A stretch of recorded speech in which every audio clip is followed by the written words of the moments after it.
একটা সন্তান আস্তে আস্তে ডেভেলপ করতে করতে মায়ের পেট থেকে বের হয়, বের হওয়ার পরে মায়ের মধ্যেই আল্লাহ খাদ্যের ব্যবস্থা করেন এবং আপনি পুরা সন্তানটা বেড়ে ওঠা আপনার চোখের সামনে, আপনার চোখের সামনে। এরপরে আপনি কৃষি কাজ করেন, আপনি দেখলেন গাছ রোপণ করেছেন, গাছ রোপণ করার পরে এখান থেকে আস্তে করে পাতা, পাতা থেকে গাছটা আপনার চোখের সামনে হতে হতে হতে হতে বড় হয়ে গেছে। আপনি দেখছেন মানুষ, পৃথিবী, দিন রাত সবকিছু দেখার পরে আপনার কি মনে হয় না যে এটার পেছনে কেউ একজন আছে? আপনি চোখ বন্ধ করে রাখলে কিছু করার নাই, কিন্তু আপনি যখন টেবিলটা দেখেছেন, টেবিলটা আপনি বলতে বাধ্য হচ্ছেন না যে এটার পেছনে একটা কার্পেন্টার আছে, ঠিক না? কার্পেন্টার ছাড়া কি টেবিল হাওয়াতে উড়ে এসেছে? উড়ে আসে নাই। তাহলে এই জন্য এই দুনিয়াকে বলা হয় আয়াতে মঞ্জুর, যেটা আমার নজরে আসছে, যেটা আমার নজরে আসছে। আয়াতে মাস্তুর, এটার শুরু হয়েছে কি দিয়ে? আলহামদুলিল্লাহি রব্বিল আলামিন, আলহামদুলিল্লাহি রব্বিল আলামিন। শুরু করেছে সমস্ত প্রশংসা আল্লাহর এই কথা বলে। কেন?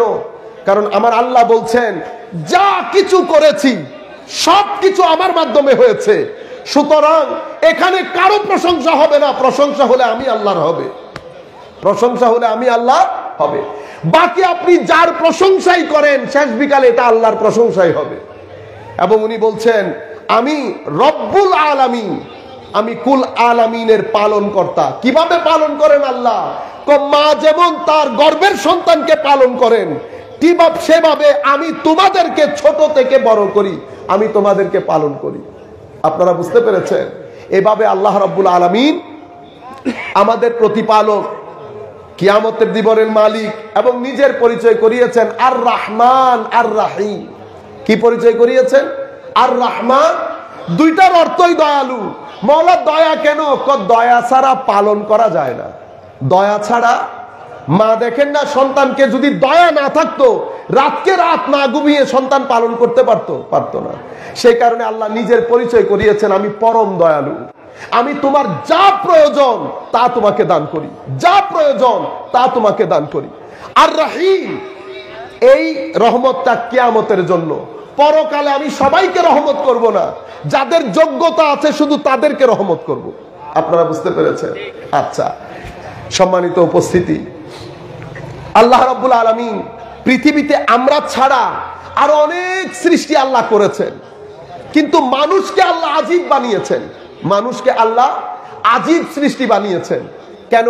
কারণ মানুষের ভিতরে এই জিনিসটা, এই পয়েন্টটা আপনারা খেয়াল করবেন, মানুষের ভিতরে আল্লাহ দুইটা জিনিস দান করেছেন, দুইটা সিঁড়ি বলতে পারেন। একটা সিঁড়ি নিচের দিকে যায় আর একটা সিঁড়ি উপরের দিকে যায়।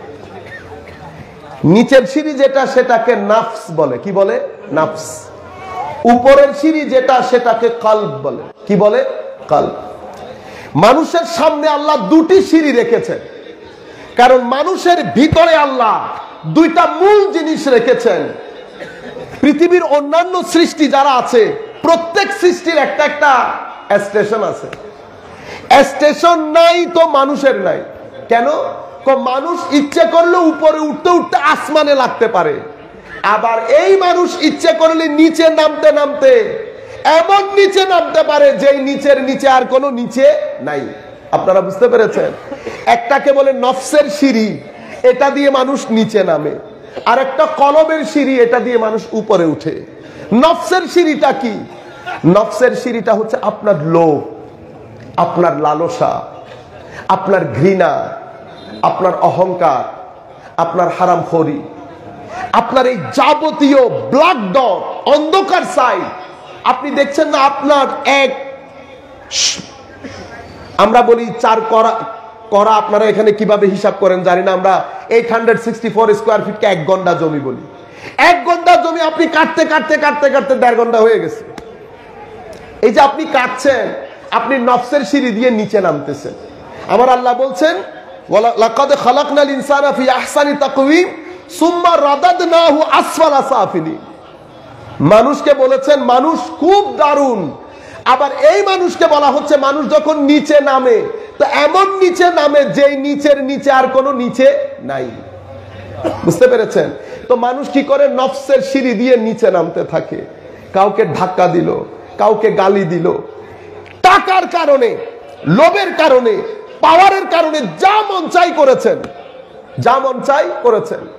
মানুষকে গালিগালাজ থেকে, মানুষকে জুলুম করা থেকে শুরু করে, ঠকানো থেকে শুরু করে, হেন কোনো কাজ নাই আমি করি নাই। কিন্তু বাইরে থেকে বোঝা যায় না। বাইরে থেকে আমাকে দেখেন বুজুর্গ বুজুর্গ মনে হচ্ছে না, টুপি পাঞ্জাবি সবকিছুতে আমাকে বুজুর্গ মনে হচ্ছে। কিন্তু আমার উপরে উঠা নিচে নামা, এটা দুইটাই ডিপেন্ড করছে আমার ভিতরের একটা জিনিসের উপর, ভিতরের একটা জিনিসের উপর। আমি আপনাদেরকে চুম্বকের কথা বলেছিলাম না? তো চুম্বক আমাকে অ্যাট্রাক্ট করার জন্য, আকর্ষণ করার জন্য আমি গাছ হয়ে গেছি। কিভাবে? কারণ আমার আল্লাহ বলেছেন মানুষ নফসের সিঁড়ি দিয়ে নামতে থাকে। তো নফসের সিঁড়ি দিয়ে কিভাবে নামে? আমার আল্লাহ আমাকে চোখ দিয়েছে। আমি চোখ দিয়ে হেন কোনো কাজ নাই দেখি নাই, কান দিয়ে হেন কোনো কাজ নাই শুনি নাই, হাত দিয়ে মেরেছি নিয়েছি, মেরেছি নিয়েছি, দখল করেছি। আল্লাহ রাব্বুল আলামিন হাত কিন্তু সেই কারণে দেন নাই। জবানকে আমার মতো করে ইউজ করেছি, ভিতরের জগৎকে আমার মতো করে ইউজ করেছি। করতে করতে করতে করতে আমি এত নিচে নেমে গেছি, আমার আল্লাহ বলছেন সে মানুষ হলেও চতুষ্পদ জন্তুর চেয়েও নিকৃষ্ট হয়ে গেছে, চতুষ্পদ জন্তুর চেয়েও নিকৃষ্ট হয়ে গেছে। এটা কখন হয়? যখন আমার নফস আমার কলবের বর্তনে উঠে যায়, এবং সেটার শুরু পরিবার থেকে হয়। কি থেকে? পরিবার থেকে। আমি মা বাবাদেরকে বিশেষ করে বলবো, ঘরের মধ্যে দুইটা জিনিস যদি আমরা করতে না পারি, আমরা পরবর্তী প্রজন্মকে বাঁচাতে পারবো না। কি জিনিস? একটা তালিম, একটা তারবিয়ত।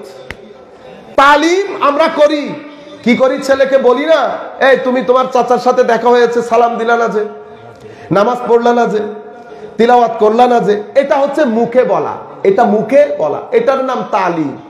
তালিম দিলে হবে না। আমার মাদেরকে বিশেষ করে ঘরে বসে যারা শুনছেন তাদেরকে বলছি, ঘরের মধ্যে একটা মাহল তৈরি করতে হয়। কিভাবে মাহল? হুজুর গৌসুল আজম আব্দুল কাদের জিলানী যেই ঘরে জন্মগ্রহণ করেছেন, সেই ঘরে একটা মাহল ছিল না। আমাদের যারা এখন মুরব্বিয়ানে কেরাম আছেন, যাদের দাড়ি সাদা হয়ে গেছে, তাদের ঘরে ওনারা যখন জন্মগ্রহণ করেছেন, ঘরে মাহল ছিল না। কিরকম মাহল? সকালে উঠে নামাজ হচ্ছে, তিলাওয়াতে কোরআন হচ্ছে, গালিগালাজ নাই, ঘরের মধ্যে টিভি সিনেমা নাই, অশ্লীলতা নাই। সমাজের মধ্যে, মানুষের মধ্যে একটা মিল, মহব্বত, সহযোগিতা, ভাইয়ে ভাইয়ে, ভাইয়ে বোনে একটা মিল, মহব্বত। আল্লাহ আল্লাহ রসুলের সীমা লঙ্ঘন যেন না হয়। আমরা সবসময় বলি না, কথায় কথায় আস্তাগফিরুল্লাহ বলতাম, আল্লাহ আল্লাহ রসুলের সীমা লঙ্ঘন না হয়। আমি যখন ঘরের মধ্যে প্রবেশ করব, ঘর আমাকে বলে দেবে যে এই ঘর অন্যান্য ঘরের মতো না। এটাকে বলে ঘরের পরিবেশ, ঘরের পরিবেশ। আপনারা জানেন, যারা আপনারা হজ করতে গিয়েছেন সৌদি আরবের মধ্যে, রাস্তার মধ্যে কিছু ফেলতে পেরেছেন? কিছু ফেলতে পেরেছেন? পারেন নাই। মাহল ডিফারেন্ট। সেই একই বান্দা বাংলাদেশের মধ্যে এসে, হেন কোনো জিনিস আছে যেটা আমি রাস্তার মধ্যে ফেলি নাই? অথচ আমার নবী বলেছে পরিষ্কার পরিচ্ছন্নতা ঈমানের অঙ্গ। পৃথিবীর কেউ বলে না এই কথা। যেই পরিষ্কার পরিচ্ছন্নতাকে আমার নবী ঈমানের অঙ্গ করে তুলেছেন, সেই নবীর উম্মতের দেশ দেখেন। এটা কি সরকারের দোষ? কোন নন মুসলিম যখন আমাদের সেন্টারে এসে ইসলাম কবুল করত, ইসলাম কবুল করার পরে যখন আমি ঘর থেকে দোয়া পড়ে পড়ে যেতাম, আল্লাহ আজকের দিনে অন্তত এই নন মুসলিম যেন আমাকে এই প্রশ্ন না করে। আমি ভয় পাই এই প্রশ্নটাকে। ইসলাম কবুল করার পরে জিজ্ঞেস করে যে হুজুর আমি কোন ইসলামটা গ্রহণ করেছি? শিয়া ইসলাম, সুন্নি ইসলাম, ওয়াহাবি ইসলাম, সলফি ইসলাম, খারেজি ইসলাম, আহলে হাদিস ইসলাম, মডারেট ইসলাম, সেকুলার ইসলাম, কোন ইসলাম গ্রহণ করেছি? আমার কাছে কোনো উত্তর নাই। আরেকটা বিষয় হচ্ছে অসম্ভব ডিস্টার্বিং, যেটা আমি যখন আমার কোনো স্টুডেন্ট আমাকে এসে বলে, স্যার আমরা ইউনিভার্সিটিতে গেলাম, ইউনিভার্সিটিতে ফুলের শুভেচ্ছা দেওয়ার জন্য এখন লাইন ধরে আমাদের ভাইরা, লাইন ধরে। একজন ওনাকে নিজেকে পরিচয় করিয়ে দেন, আপনাকে ওয়েলকাম জানাচ্ছি, আমি আহলে হাদিসের পক্ষ থেকে। আমি গালিগালাজ করছি না কাউকে, জাস্ট ফ্যাক্টটা আপনাদেরকে বলছি। সোমবারকে সোমবার বলার মধ্যে তো কোনো দোষ নাই। দোষ আছে? সোমবারকে সোমবার বললে রবিবার কি রাগ করতে পারবে? না। আরেকজন বলে উনি আমার পক্ষ থেকে ফুল গ্রহণ করেন, আমি ওয়াহাবি ইসলাম। তো ভাই আপনারটা কোনটা? আমি শুধু হাদিস মানি, মাযহাব মানি না। আচ্ছা ভাই আপনারটা তো উনিও ফুলেন শুভেচ্ছা দিয়ে ওনার গ্রুপে জয়েন করার জন্য রিকোয়েস্ট করছেন। আপনার পরিচয়? আমি আহলে কোরআন। তো আপনার কি জিনিস? আমি হাদিস মানি না। ওমা ইনি হাদিস মানেন না, মাযহাব, ইনি মাযহাব মানেন না, হাদিস মানেন, কারণ মাযহাব 300 বছর পরে আসছে। উনি বলতেছেন আমি হাদিসই মানি না। কেন? হাদিসও 300 বছর পরে আসছে। ছেলে কনফিউজ না এখন? এরপরে ওনারটা ওয়াহাবি ইসলাম, সব মুনাফিক বিদআত, এখানে মুশরিক, আমরা ছাড়া কেউ মুসলমান নাই। আরেকজন তো আমারটা শিয়া ইসলাম। কি? আহলে বাইত রাসূলের মহব্বত বড় জিনিস, আহলে বাইত রাসূলের মহব্বত বড় জিনিস। সাহাবায়ে কেরাম আহলে বাইতের উপর জুলুম করেছে, নাউজুবিল্লাহ বলেন। এর পরবর্তীতে এভাবে একটা একটা একটা করে আপনার, আমি আর দলগুলা বলে আমার সময় নষ্ট করতে চাচ্ছি না, এগুলো আমরা আগেও বলেছি। আরেকজন বলছেন আমি সেকুলার মুসলিম। ভাইজান আপনার সেকুলার মুসলিম তো বুঝলাম না। তো সেকুলার মুসলিম বলতে হচ্ছে আমি এই মৌলবীদের গৌরব ধান্দার মধ্যে নাই। আমার যখন সময় হয় মসজিদের মধ্যে যাই, জুমা পড়ি, মাঝে মধ্যে পাঞ্জেগানা নামাজও পড়ি, কিন্তু আমি এই মৌলবীদের গৌরব ধান্দার মধ্যে নাই। আচ্ছা, তার পাশে আমি মডারেট মুসলিম। ভাই আপনারটা কোনটা? আমি এই নামাজ, দোয়া, তসবিহ, তাহলিল, আল্লাহর ওয়াস্তে আমাকে ক্ষমা করে দেন, আমি এগুলা পারি না, মৌলবিয়ানা কাজ। তবে আমি ঈদ করি, কুরবানির ঈদ করি, ঈদের জামাতও করি। এখন দেখেন আমার একটা ছেলে, নতুন প্রজন্ম, তরুণ প্রজন্মের ছেলে, আপনি যদি তাকে, এটা হচ্ছে তার ধর্মীয় সাইট, ধর্মীয় সাইটের মধ্যে আমরা তাকে কিভাবে কনফিউজ করেছি। এখন এই ছেলে শেষ বিকালে শেষ লাইনে একজন বসে আছে, উনি বলতেছেন ভাইজান আমার কাছে আসেন। কেন? আমি কোনো ধর্মকর্মে বিশ্বাস করি না। বুঝছেন? ফ্রি, যা মন চাই করেন, কোনো সমস্যা নাই, এনজয় করেন। ছেলেও চিন্তা করে যে এটা না ভালো, এখানে কোনো ডুস ডোন্টস নাই, যা মন চাই করতে পারবো, এটা সুবিধা, সেফ। আমার পুরো প্রজন্মকে কনফিউজ করলাম কারা? আমি করি নাই। আমি যখন মজলিসের মধ্যে এসে আমার মতো করে এক পেশে একটা কথা বলে চলে যাব, ছেলে যখন এখানে আসছে দেখেন সে কতটা চ্যালেঞ্জের সম্মুখীন। প্রথমে অশ্লীলতা, মোবাইল কালচার তাকে যেই পরিমাণ ডিস্টার্ব করে করে মেন্টালি ফ্রাস্ট্রেটেড করে তুলছে, আপনি কল্পনাও করতে পারবেন না। আপনি মনে করছেন করোনা কঠিন, করোনার চেয়েও তো মোবাইলের কারণে, অশ্লীলতার কারণে যেই পরিমাণ ডিপ্রেসড, যেই পরিমাণ ফ্রাস্ট্রেটেড, আগামী 2-5 বছর পরে আপনি তো ওই যে মহাসমুদ্রের মধ্যে যে আমরা সাঁতরাই, সেভাবে সাঁতরাতে হবে আমাদেরকে। মনে রাখবেন, ধর্ম ছাড়া আপনি সোসাইটিকে ফ্রাস্ট্রেশন থেকে বাঁচাতে পারবেন না, সোসাইটিকে অস্থিরতা থেকে বাঁচাতে পারবেন না। কাজে ধর্মের মাহলটা আমাদেরকে তৈরি করতে হবে। এখন ধর্মের মাহল আমরা অস্থির করে রেখেছি, এদিকে অশ্লীলতার বাজার গরম। সে সারা দিন এই মোবাইল টেকনোলজির কারণে সে সারা রাত তার কেমন যায় হয়তো আমরা জানিও না। একটা ছেলে যখন সারা দিন সারা রাত এটার উপরে থাকে, তার আর জিন্দেগি আছে? জিন্দেগি নাই। কলেজ ইউনিভার্সিটিতে যাচ্ছে আসছে, আপনি তার বাইরের খোলস দেখছেন, ভিতরে কিন্তু আপনার ছেলে অন্য একজন হয়ে গেছে। কারণ আমাদের কাছে ছেলেরা আছে, আমরা বুঝি তো কোন জায়গায় আমরা চলে যাচ্ছি, আমরা কোন জায়গায় সেলাই করব, স্টিচিং করব। একদিকে আমাদের মোরাল যে সাইড, নৈতিক যে সাইড, সেটা ড্রপ ডাউন হতে হতে আর নিচে জায়গা নাই। আরেকদিকে ধর্মীয় সাইটে আমরা একটা অস্থির পরিবেশ সৃষ্টি করে রেখেছি। সম্মানিত উপস্থিতি, এই দিকটার বুতই এই সময়টার দিকে ইঙ্গিত করে বোধহয় আমার নবী বলেছিলেন যে অনতি বিলম্বে কিছু দায়ী আসবে। কি আসবে? দায়ী মানে ওয়াইজ। আমরা কিন্তু ওয়াইজ না। আমি এখানে এসেছি, আমার একটা বিষয় আছে, ওই বিষয়ে 1.5 ঘন্টা ক্লাস করাবো। ওয়াজ করা অনেক বড় জিনিস। ওয়াজের জন্য কপালের মধ্যে সিজদার নূর লাগে, সিনার মধ্যে সিজদার নূর লাগে, এশকে রাসূলের নূর লাগে, এশকে আহলে বাইতের নূর লাগে। বুঝতে পেরেছেন? মুজাহাদা, মুশাহাদা, মুরাকাবা, এগুলার নূর লাগে, আখলাকে মুস্তাফার নূর লাগে। সকাল বিকাল আল্লাহ রাসূলের রাস্তায় কাটাতে হয়, এরপরে না আমি আপনাকে নূর বিতরণ করতে পারবো। ওয়াজ করা মানে হচ্ছে নূর বিতরণ করা। এজন্য আমাদের আজকের মূল বিষয় হচ্ছে নূর। মূল বিষয় কি? নূর।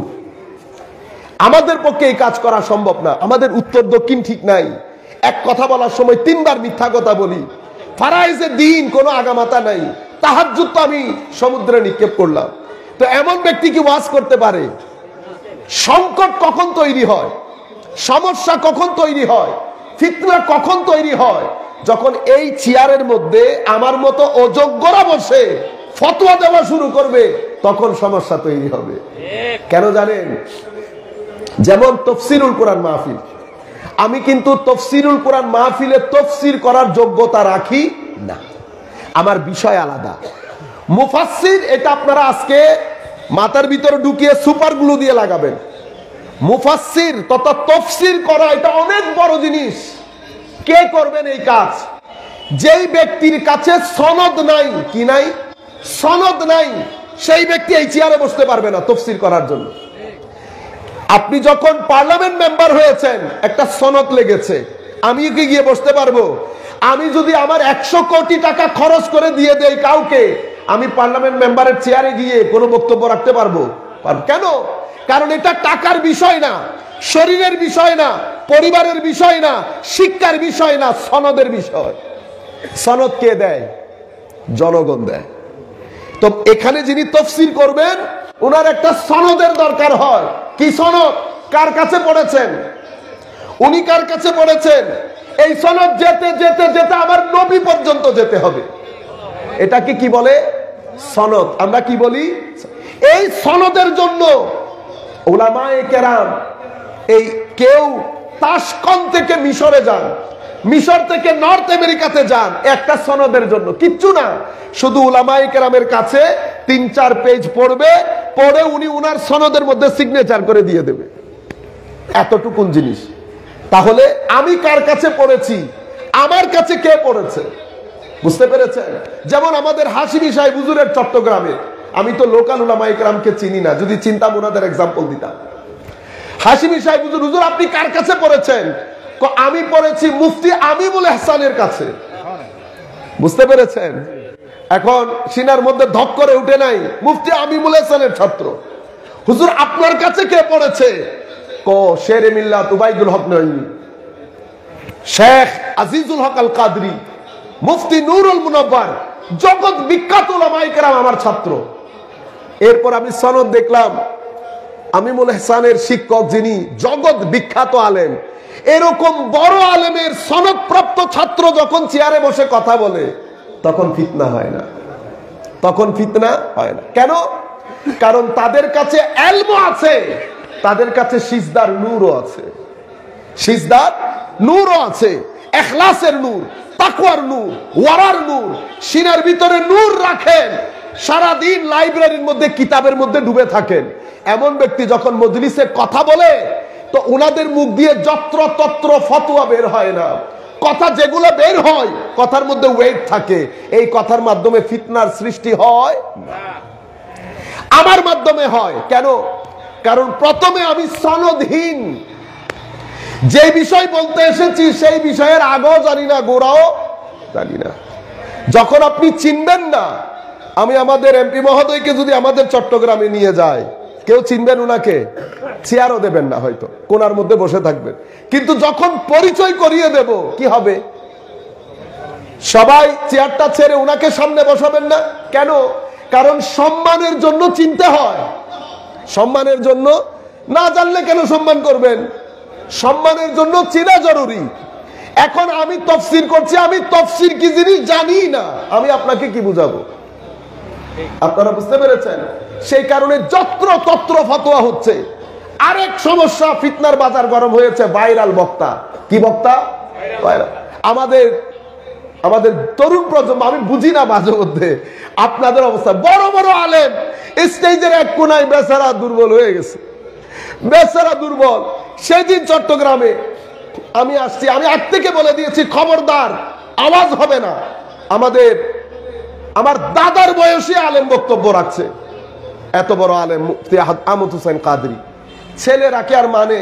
ছেলেরা নায়রাই তকবীর দিয়ে ঢুকাইছে, বেচারা আলেম তো বেচারা চিন্তা করতে পারছে জাহেলের বাজারে, জাহেলের মানে মূর্খের বাজারে আলেম চুপ করে থাকা ভালো।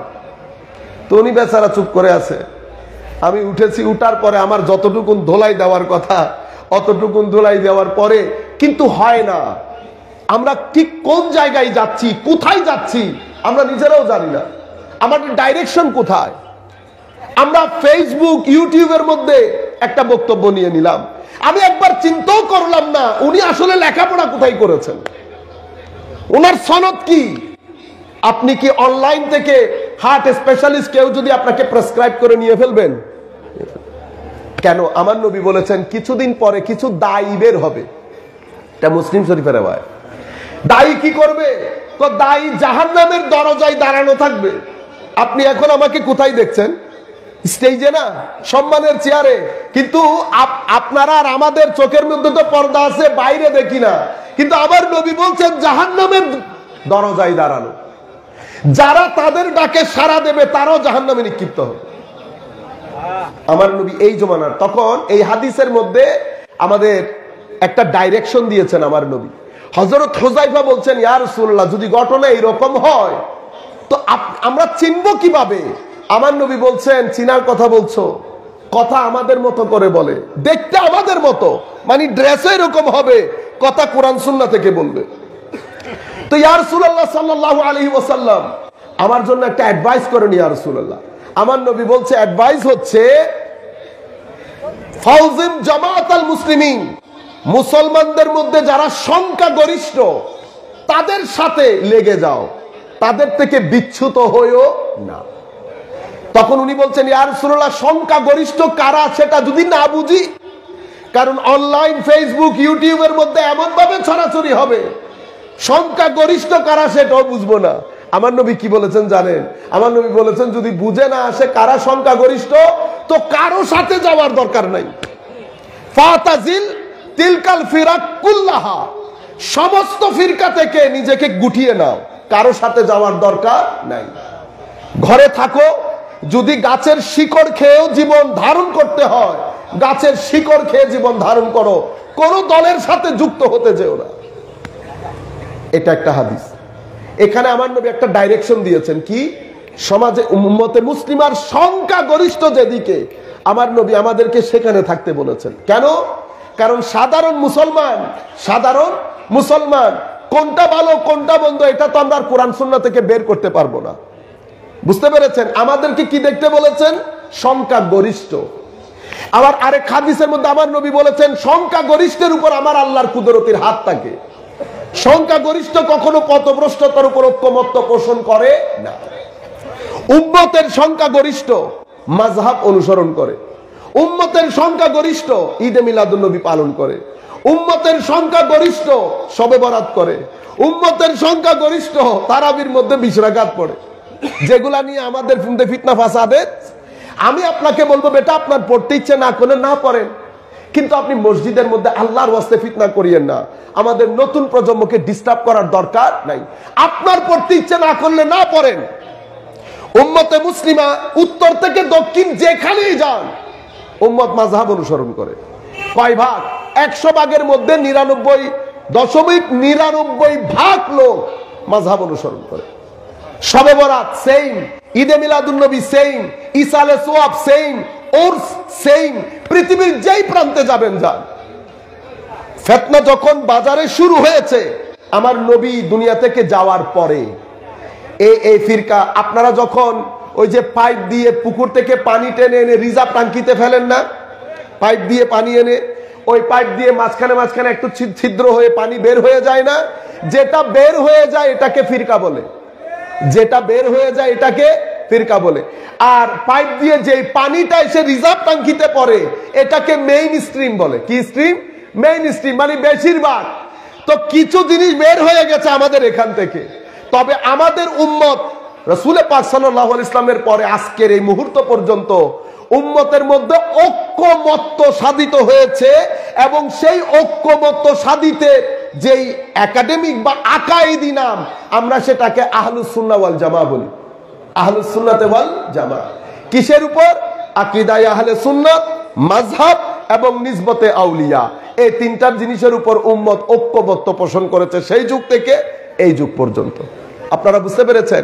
মিশর আল আজহার বিশ্ববিদ্যালয়, আমাদের এমপি মহোদয় বলেছেন, মিশর আল আজহার বিশ্ববিদ্যালয় একেবারে ইন লেটার এন্ড স্পিরিট।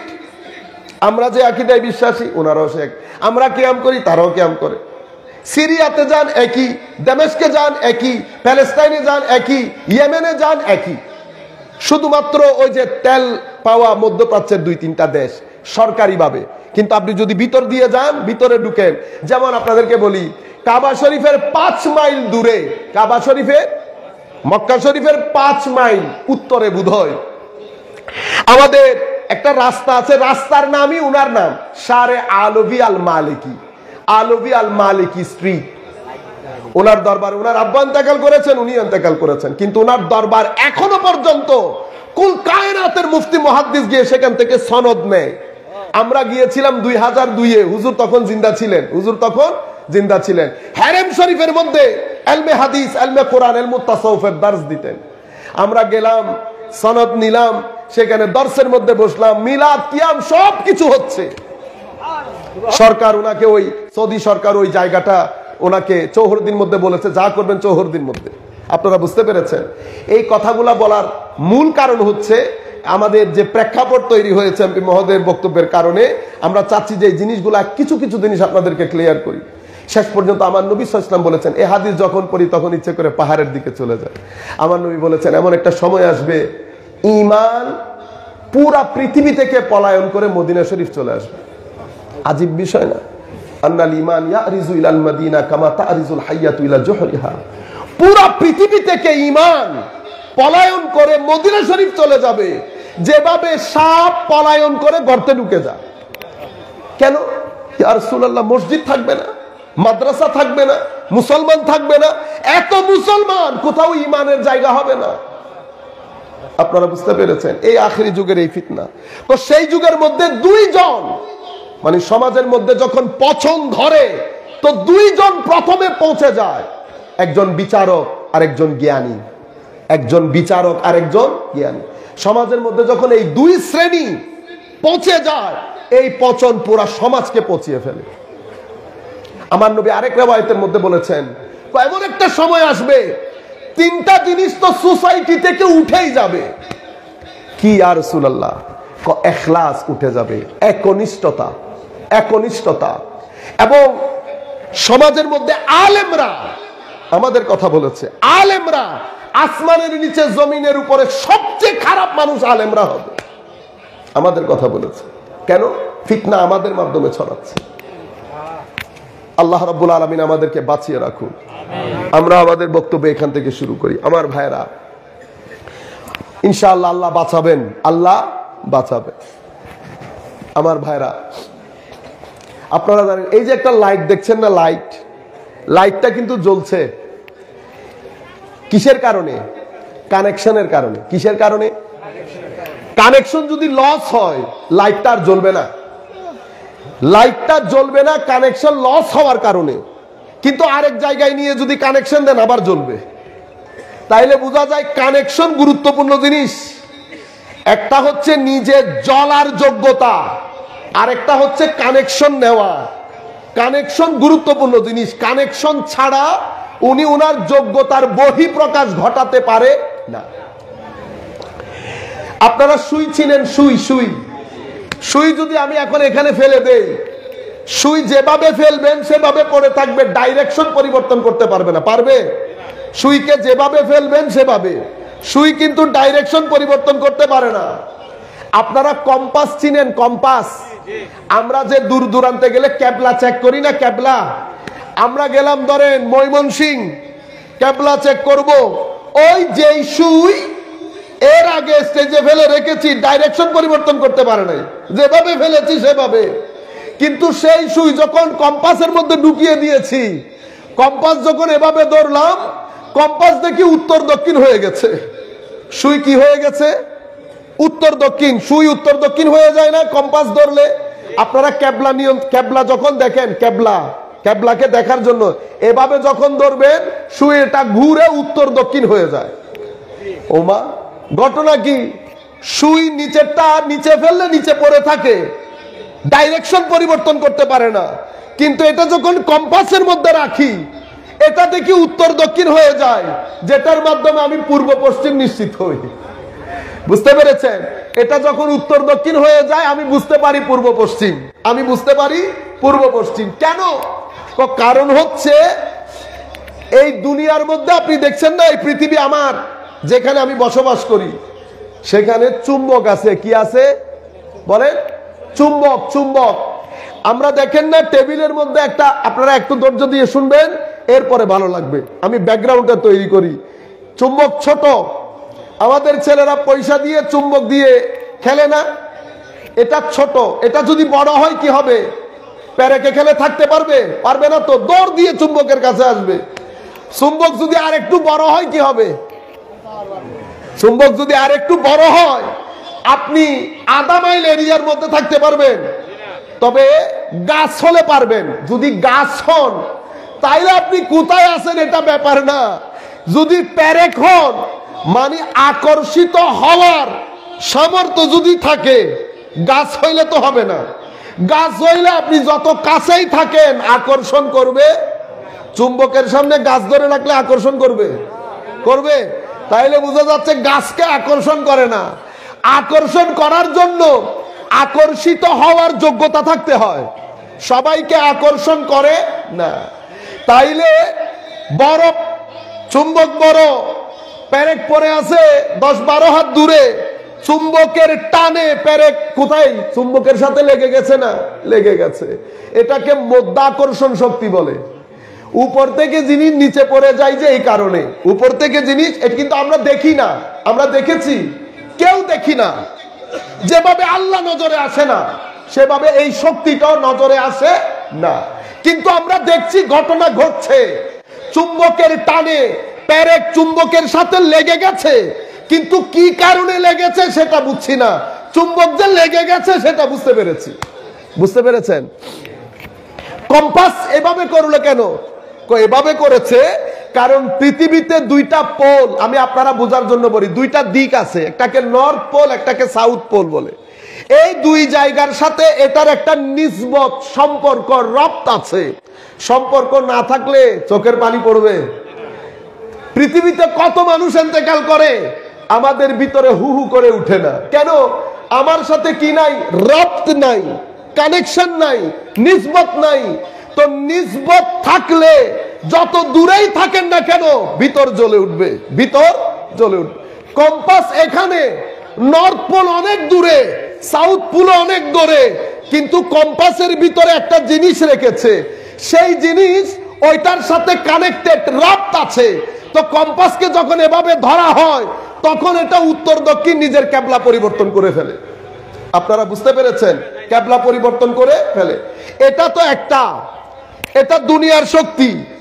দুনিয়াতে যেরকম আল্লাহ রাব্বুল আলামিন একটা শক্তি বানিয়েছেন, অনুরূপ ভাবে আল্লাহ রুহানি ভাবে আরো একটা শক্তি আমাদের হেদায়েতের জন্য বানিয়েছেন। সেই শক্তির নাম মুহাম্মদুর রাসূলুল্লাহ সাল্লাল্লাহু আলাইহি ওয়াসাল্লাম।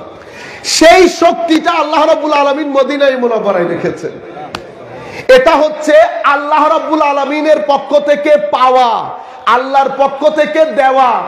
এটা হচ্ছে মূল নূর, মূল লাইট, যেই লাইট পৃথিবীর বিভিন্ন মানুষকে আকর্ষিত করে, মুসলমানদেরকে। তবে গাছকে আকর্ষণ করবে না। আকর্ষণ করার জন্য কি হতে হবে? গাছ হলে আকর্ষিত করবে না, আপনি আকর্ষিত হবেন না, প্যারেক হইতে হবে। তো আমার নবী সাল্লাল্লাহু আলাইহি ওয়াসাল্লাম, সেই কারণে আল্লাহ বলেছেন কদ জাআকুম মিনাল্লাহি নূর, এবং কোরআনের ক্ষেত্রে বলেছেন ওয়া আনজালনা ইলাইকুম নূরাম মুবিনা। আল্লাহ আমাদেরকে, এখানে হচ্ছে চুম্বকের শক্তি, এখানে হচ্ছে নূরের শক্তি। বুঝতে পেরেছেন? দুইটাই শক্তি। সে কারণে আল্লাহ কোরআনে পাকের মধ্যে বলেছেন সানুরিহিম আয়াতিনা ফিল আফাক ওয়া ফি আনফুসিহিম হাত্তা ইয়াতাবায়্যানা লাহুম আন্নাহুল হক। তোমরা যদি পৃথিবীর এই শক্তি নিয়ে গবেষণা করো এবং তোমাদের ভিতর নিয়ে গবেষণা করো, তুমি বলতে বাধ্য হবে আমি আল্লাহ আছি, আমি আল্লাহ আছি। তাহলে আমি এখানে বলেছি প্যারেক চুম্বকের সাথে লেগে যাচ্ছে, অনুরূপ ভাবে ওখানেও একটা চুম্বকীয় শক্তি আছে, যেই শক্তির জন্য আমার এখানে ঈমান লাগবে। কি লাগবে? ঈমান। ইমানের মধ্যে যদি ইশক না থাকে, আদব না থাকে, মোহাব্বত না থাকে, এটা আপনাকে আকর্ষিত করবে না, আকর্ষিত করবে না। আপনার চোখ ভিজিয়ে তুলবে না। কেন? কানেকশন নাই। কি নাই? কানেকশন নাই। তার আগে আমি আপনাদেরকে আরো একটা কথা বলি। আল্লাহ রাব্বুল আলামিন আমাদেরকে দুই ধরনের আয়াত দান করেছেন। কয় ধরনের আয়াত? দুই ধরনের আয়াত দান করেছেন। আয়াত মানে কোরআন শরীফের আয়াত আছে না, সেই আয়াতের কথা বলছি। আয়াত মানে নিদর্শন। কি জিনিস? নিদর্শন। তো একটা কোরআনের আয়াত, একটা দুনিয়ার আয়াত। একটাকে আল্লাহ বলেছেন, একটাকে বলা হয় আয়াতে মাসতুর, আর একটাকে বলা হয় আয়াতে মঞ্জুর। আয়াতে মাসতুর, আয়াতে মঞ্জুর। আয়াতে মাসতুর মানে লিখিত কিতাব। লিখিত কিতাব যেটা আমরা কোরআনে পাকের সূরতে পড়ি, যার প্রত্যেকটা শব্দ, যার প্রত্যেকটা অক্ষর, যার প্রত্যেকটা আয়াত আপনাকে বলতে বাধ্য করবে যে এটা আল্লাহর পক্ষ থেকে এসেছে, এটা আল্লাহর পক্ষ থেকে এসেছে। এবং কোরআনে পাক সেটা সেদিন যেমন মুজিজা ছিল, আজকেও কোরআনে পাক মুজিজা। কিভাবে? সম্মানিত উপস্থিতি, দেখেন আমার নবী সাল্লাল্লাহু আলাইহি ওয়াসাল্লাম ইশারা দিয়ে চন্দ্র দ্বিখণ্ডিত করেন নাই? করেছেন। আপনি দেখেছেন? আমি দেখেছি। তো আমি যখন বাইরে গিয়ে বললাম এই কথা, উনি বলছেন আপনিও দেখেন না, আমিও দেখি না, এটা আমি বিশ্বাস করব না। বুঝতে পেরেছেন? আমি বলছি আমার নবী অস্তমিত সূর্যকে আবার উদিত করেছে, উনি বলছেন আপনি দেখেছেন? আমি বলছি দেখি নাই, আমিও দেখি নাই। কথাটা ঠিক না? তো কিছু মুজিজা আমার নবীর জমানায় আমার নবী করে দেখিয়েছেন। করে দেখানোর কারণে আমার নবীর আশপাশ সবাই বিশ্বাস করেছে উনি নবী, উনি নবী। নতুবি অস্তমিত সূর্য আবার আনতে পারার কথা না। একটা গাছকে ডাকলে গাছ কি আসবে? কিন্তু সেদিন গাছ এসেছে। চন্দ্র হাতের ইশারায় দ্বিখণ্ডিত করেছে, কিন্তু সেটা মুজিজা তাদের জন্য যারা আমার নবীর সময়কালে ছিলেন। তো আজকে আমার নবীর ধর্মের সবচেয়ে বড় মুজিজা কি? মুজিজা কোরআন। কিভাবে মুজিজা? কোরআন। সেটা আজকের জমানা না, কিয়ামত পর্যন্ত এটা মুজিজা হিসাবে থাকবে। কেন?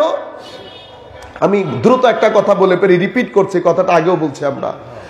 আমি ধরেন আপনাকে বললাম, আপনি ধরেন বিজ্ঞানের লোক, আমি আপনাকে বললাম মানব সৃষ্টি কিভাবে হয়েছে।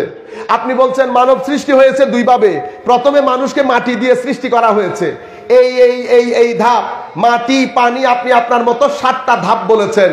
এই ধাপে প্রথমে মানব সৃষ্টি হয়েছে মাটি থেকে, এরপরে মা বাবার মাধ্যমে বায়োলজিক্যাল কনস্টিটিউশন বলি আমরা, এভাবে মায়ের পেটে সন্তান ভূমিষ্ঠ হয়েছে। কিভাবে?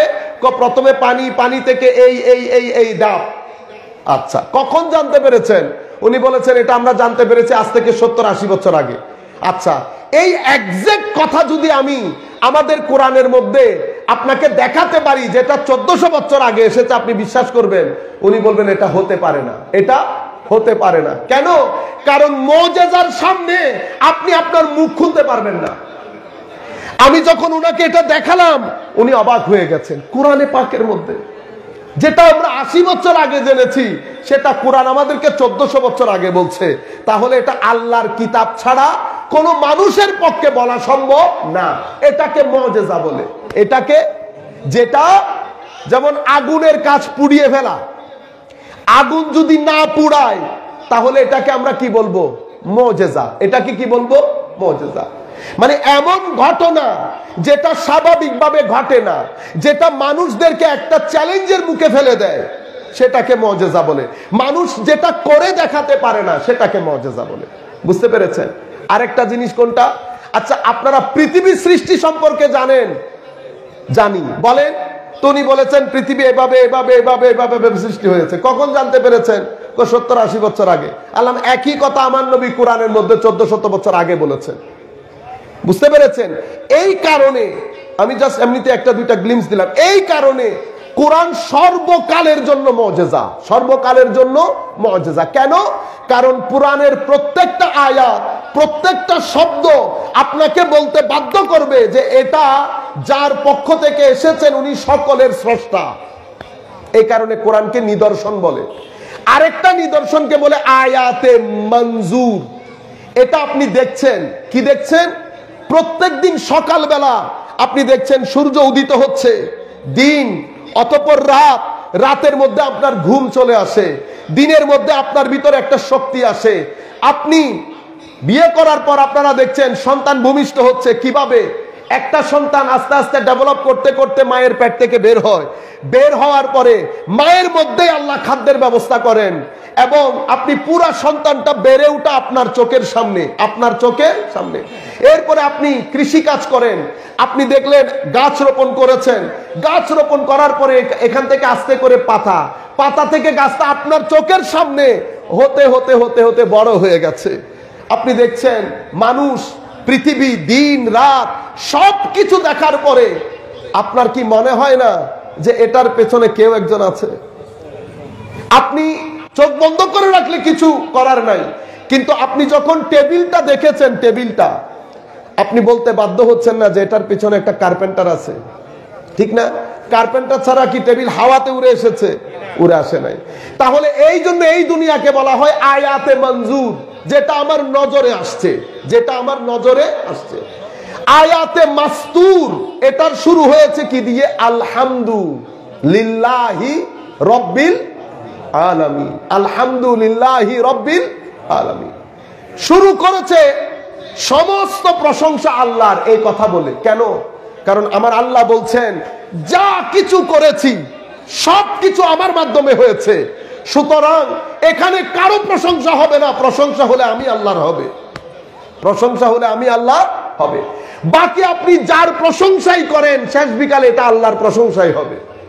এবং উনি বলছেন আমি রব্বুল আলামিন, আমি কুল আলামিনের পালন কর্তা। কিভাবে পালন করেন আল্লাহ?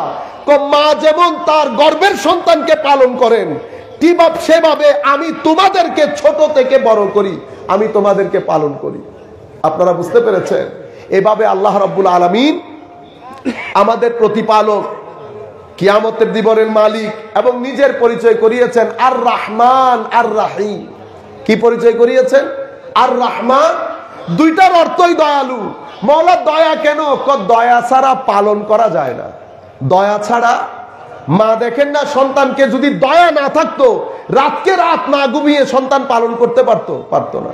সেই কারণে আল্লাহ নিজের পরিচয় করিয়েছেন আমি পরম দয়ালু, আমি তোমার যা প্রয়োজন তা তোমাকে দান করি, যা প্রয়োজন তা তোমাকে দান করি। আর রহিম, এই রহমতটা কিয়ামতের জন্য। পরকালে আমি সবাইকে রহমত করব না, যাদের যোগ্যতা আছে শুধু তাদেরকে রহমত করব। আপনারা বুঝতে পেরেছেন? আচ্ছা, সম্মানিত উপস্থিতি, আল্লাহ রাব্বুল আলামিন পৃথিবীতে আমরা ছাড়া আরো অনেক সৃষ্টি আল্লাহ করেছেন, কিন্তু মানুষকে আল্লাহ আজীব বানিয়েছেন, মানুষকে আল্লাহ আজীব সৃষ্টি বানিয়েছেন। কেন? কারণ মানুষের ভিতরে এই জিনিসটা, এই পয়েন্টটা আপনারা খেয়াল করবেন, মানুষের ভিতরে আল্লাহ দুইটা জিনিস দান করেছেন, দুইটা সিঁড়ি বলতে পারেন। একটা সিঁড়ি নিচের দিকে যায় আর একটা সিঁড়ি উপরের দিকে যায়। নিচের সিঁড়ি যেটা সেটাকে নাফস বলে। কি বলে? নাফস। উপরের সিঁড়ি যেটা সেটাকে কলব বলে। কি বলে? কলব। মানুষের সামনে আল্লাহ দুটি সিঁড়ি রেখেছেন, কারণ মানুষের ভিতরে আল্লাহ দুইটা মূল জিনিস রেখেছেন। পৃথিবীর অন্যান্য সৃষ্টি যারা আছে প্রত্যেক সৃষ্টির একটা একটা স্টেশন আছে, স্টেশন নাই তো মানুষের নাই। কেন? মানুষ ইচ্ছে করলে উপরে উঠতে উঠতে আসমানে লাগতে পারে, আবার এই মানুষ ইচ্ছে করলে নিচে নামতে নামতে এমন নিচে নামতে পারে যেই নিচের নিচে আর কোনো নিচে নাই। আপনারা বুঝতে পেরেছেন? একটাকে বলে নফসের সিঁড়ি, এটা দিয়ে মানুষ নিচে নামে, আর একটা কলবের সিঁড়ি, এটা দিয়ে মানুষ উপরে উঠে। নফসের সিঁড়িটা কি? নফসের সিঁড়িটা হচ্ছে আপনার লোভ, আপনার লালসা, আপনার ঘৃণা, আপনার অহংকার, আপনার হারামখোরি, আপনার এই যাবতীয় ব্ল্যাক ডট, অন্ধকার সাইড। আপনি দেখছেন না আপনার এক, আমরা বলি 4 করা, আপনারা এখানে কিভাবে হিসাব করেন জানি না, আমরা 864 স্কোয়ার ফিটকে 1 ঘন্টা জমি বলি। 1 ঘন্টা জমি আপনি কাটতে কাটতে কাটতে কাটতে 1.5 ঘন্টা হয়ে গেছে। এই যে আপনি কাটছেন, আপনি নফসের সিঁড়ি দিয়ে নিচে নামতেছেন। আমার আল্লাহ বলছেন লাকাদ খালাকনাল ইনসানা ফি আহসানি তাকওয়িম সুম্মা রাদাদনাহু আসফালা সাফিলিন। মানুষকে বলেছেন মানুষ খুব দারুণ, আবার এই মানুষকে বলা হচ্ছে মানুষ যখন নিচে নামে তো এমন নিচে নামে যেই নিচের নিচে আর কোনো নিচে নাই। বুঝতে পেরেছেন? তো মানুষ কি করে? নফসের সিঁড়ি দিয়ে নিচে নামতে থাকে। কাউকে ধাক্কা দিল, কাউকে গালি দিল, টাকার কারণে, লোভের কারণে, পাওয়ারের কারণে যা মন চাই করেছেন, যা মন চাই করেছেন। মানুষকে গালিগালাজ থেকে, মানুষকে জুলুম করা থেকে শুরু করে, ঠকানো থেকে শুরু করে, হেন কোনো কাজ নাই আমি করি নাই, কিন্তু বাইরে থেকে বোঝা যায় না। বাইরে থেকে আমাকে দেখেন বুজুর্গ বুজুর্গ মনে হচ্ছে না, টুপি পাঞ্জাবি সবকিছুতে আমাকে বুজুর্গ মনে হচ্ছে, কিন্তু আমার উপরে উঠা নিচে নামা এটা দুইটাই ডিপেন্ড করছে আমার ভিতরের একটা জিনিসের উপর, ভিতরের একটা জিনিসের উপর। আমি আপনাদেরকে চুম্বকের কথা বলেছিলাম না? তো চুম্বক আমাকে অ্যাট্রাক্ট করার জন্য, আকর্ষণ করার জন্য আমি গাছ হয়ে গেছি। কিভাবে? কারণ আমার আল্লাহ বলেছেন মানুষ নফসের সিঁড়ি দিয়ে নামতে থাকে। তো নফসের সিঁড়ি দিয়ে কিভাবে নামে? আমার আল্লাহ আমাকে চোখ দিয়েছে, আমি চোখ দিয়ে হেন কোনো কাজ নাই দেখি নাই, কান দিয়ে হেন কোনো কাজ নাই শুনি নাই, হাত দিয়ে মেরেছি নিয়েছি, মেরেছি নিয়েছি, দখল করেছি। আল্লাহ রাব্বুল আলামিন হাত কিন্তু সেই কারণে দেন নাই। জবানকে আমার মতো করে ইউজ করেছি, ভিতরের জগৎকে আমার মতো করে ইউজ করেছি। করতে করতে করতে করতে আমি এত নিচে নেমে গেছি, আমার আল্লাহ বলছেন সে মানুষ হলেও চতুষ্পদ জন্তুর চেয়েও নিকৃষ্ট হয়ে গেছে, চতুষ্পদ জন্তুর চেয়েও নিকৃষ্ট হয়ে গেছে। এটা কখন হয়? যখন আমার নফস আমার কলবের বর্তনে উঠে যায়, এবং সেটার শুরু পরিবার থেকে হয়। কি থেকে? পরিবার থেকে। আমি মা বাবাদেরকে বিশেষ করে বলবো, ঘরের মধ্যে দুইটা জিনিস যদি আমরা করতে না পারি, আমরা পরবর্তী প্রজন্মকে বাঁচাতে পারবো না। কি জিনিস? একটা তালিম, একটা তারবিয়ত। তালিম আমরা করি, কি করি? ছেলেকে বলি না, এই তুমি তোমার চাচার সাথে দেখা হয়েছে, সালাম দিলা না যে, নামাজ পড়লা না যে, তিলাওয়াত করলা না যে। এটা হচ্ছে মুখে বলা, এটা মুখে বলা, এটার নাম তালিম। তালিম দিলে হবে না। আমার মাদেরকে বিশেষ করে ঘরে বসে যারা শুনছেন তাদেরকে বলছি, ঘরের মধ্যে একটা মাহল তৈরি করতে হয়। কিভাবে মাহল? হুজুর গৌসুল আজম আব্দুল কাদের জিলানী যেই ঘরে জন্মগ্রহণ করেছেন সেই ঘরে একটা মাহল ছিল না। আমাদের যারা এখন মুরব্বিয়ানে কেরাম আছেন, যাদের দাড়ি সাদা হয়ে গেছে, তাদের ঘরে ওনারা যখন জন্মগ্রহণ করেছেন ঘরে মাহল ছিল না। কিরকম মাহল? সকালে উঠে নামাজ হচ্ছে, তিলাওয়াতে কোরআন হচ্ছে, গালিগালাজ নাই, ঘরের মধ্যে টিভি সিনেমা নাই, অশ্লীলতা নাই, সমাজের মধ্যে মানুষের মধ্যে একটা মিল, মহব্বত, সহযোগিতা, ভাইয়ে ভাইয়ে, ভাইয়ে বোনে একটা মিল, মহব্বত। আল্লাহ আল্লাহ রসুলের সীমা লঙ্ঘন যেন না হয়। আমরা সবসময় বলি না, কথায় কথায় আস্তাগফিরুল্লাহ বলতাম, আল্লাহ আল্লাহ রসুলের সীমা লঙ্ঘন না হয়। আমি যখন ঘরের মধ্যে প্রবেশ করব, ঘর আমাকে বলে দেবে যে এই ঘর অন্যান্য ঘরের মতো না। এটাকে বলে ঘরের পরিবেশ, ঘরের পরিবেশ। আপনারা জানেন, যারা আপনারা হজ করতে গিয়েছেন সৌদি আরবের মধ্যে, রাস্তার মধ্যে কিছু ফেলতে পেরেছেন? কিছু ফেলতে পেরেছেন? পারেন নাই। মাহল ডিফারেন্ট। সেই একই বান্দা বাংলাদেশের মধ্যে এসে হেন কোন জিনিস আছে যেটা আমি রাস্তার মধ্যে ফেলি নাই, অথচ আমার নবী বলেছে পরিষ্কার পরিচ্ছন্নতা ঈমানের অঙ্গ। পৃথিবীর কেউ বলে না এই কথা। যেই পরিষ্কার পরিচ্ছন্নতাকে আমার নবী ঈমানের অঙ্গ করে তুলেছেন, সেই নবীর উম্মতের দেশ দেখেন। এটা কি সরকারের দোষ? আপনারা বুঝতে পেরেছেন? আপনারা আবার আমার কোনো লেভেল লাগিয়ে দিয়েন না, আমি যেটা আপনাদেরকে বলার সেটা বলছি। বুঝতে পেরেছেন? তাহলে আমার ঘরের মাহলের মধ্যে ছেলে যখন দুনিয়ার মধ্যে আসলো, বড় হচ্ছে 4 বছর, 5 বছর, 6 বছর, বড় হওয়ার সময় সে মা বাবার সম্পর্ক দেখেছে, এখানে কোনো গালিগালাজ নাই, তু ম্যামে নাই। এখানে কেউ আমার বাবাকে আমি কখনো হাঁটুর উপরে লুঙ্গি তুলে হাঁটতে দেখি নাই। আপনি এগুলা হচ্ছে তরবিয়ত করা।